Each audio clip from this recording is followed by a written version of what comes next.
40 to 30, the parable of the talent, where, as you know, 3 servants were given money by their master before he embarked on a journey. 2 servants invested and multiplied their master's money, and they were rewarded. 1 servant buried his money without adding any value, and he was punished. This principle explains the economic disparities between countries. Those who, like the 2 servants, add value to the talents or resources that they have, and those who do not. So you take Africa's cocoa industry, for instance. Africa produces most of the world's raw cocoa. In many cases, countries export raw cocoa, adding no value. However, countries that have no cocoa at all, or process cocoa into chocolate, capture 96% of the profits. The raw materials producers receive only 4% of the value. So God gave sub-Saharan Africa 230 million hectares of arable land. He gave Israel only 440,000 hectares, less than 1 million hectares of arable land. But Israel is a net exporter of agricultural produce, and sub-Saharan Africa is a net importer of agricultural produce, despite all the arable land. Now, this illustration shows how adding value through processing creates wealth. So the Puritans and the pulpits of Europe traditionally thought that this work-based approach to prosperity, emphasizing hard work, diligence, adding value to resources, building wealth gradually through consistent effort. So the meaning of the power to get wealth, as is contained in Deuteronomy 8 verse 18, is that God gives us the power of creativity and innovation to be productive as we work diligently. Now this unfortunately is contrary or the opposite of messages that we hear sometimes on our pulpits in Nigeria and many parts of Africa. Messages on miraculous wealth, messages on miracle money alerts, anointing for wealth, and various versions of the doctrine that donations or sowing seeds will automatically return as well. Now, these types of messages do not build economies or institutions.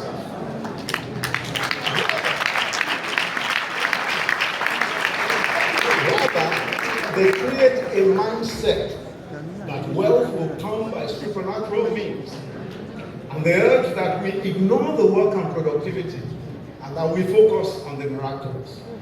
That, of course, is no way to build nations. And that is why the gospel that transformed other nations economically and transformed societies economically is powerless to do the same if we preach the gospel in the wrong way. Second, the preachers of the Reformation preached that every type of work, every legitimate occupation was a calling through which God accomplishes his purposes. So their message was that serving God was not necessarily being a full-time pastor or church worker. Whatever your occupation was, so long as it was done faithfully as unto God. Martin Luther, for example, held that what seemed or is described as secular occupations are misnomer, such as farming, trading, engineering, accounting, or teaching, or even household chores. He said that they are seen by God as praise to him when done faithfully, and that they represent an obedience which is pleasing to God. So the preachers of the gospel also emphasized honesty and integrity in every aspect of life.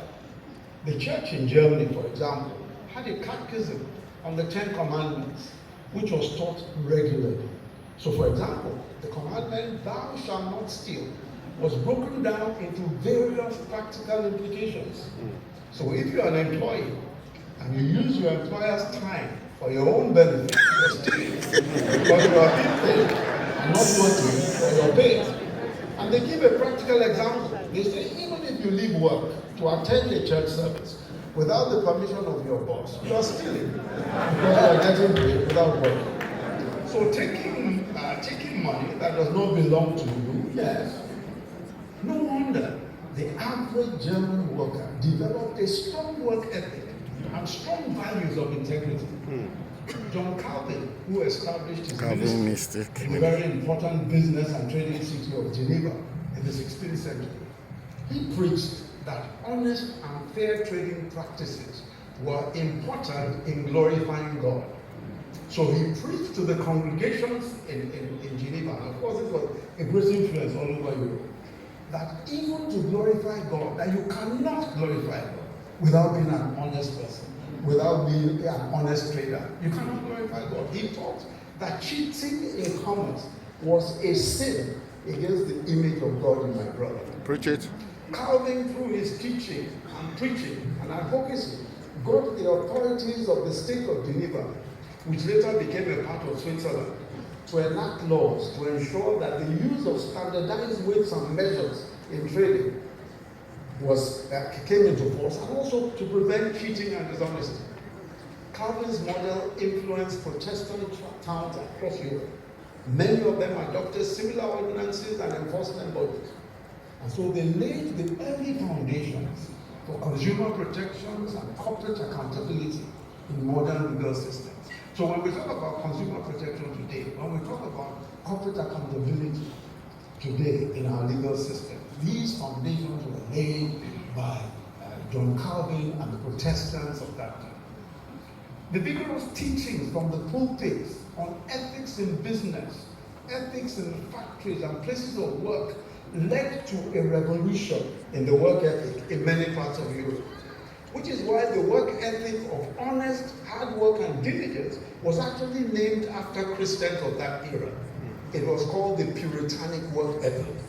So all over Europe and later America, this was how Christian principles were taught, and how the Christians in the marketplace, in politics, in the professions, in entertainment, were able to influence their societies and establish righteousness everywhere they were found. No wonder then that in those nations, stealing of public funds, bribery and corruption were the exception, and certainly not the rule. The church itself condemned dishonest practices and corruption openly. It was clear that you could not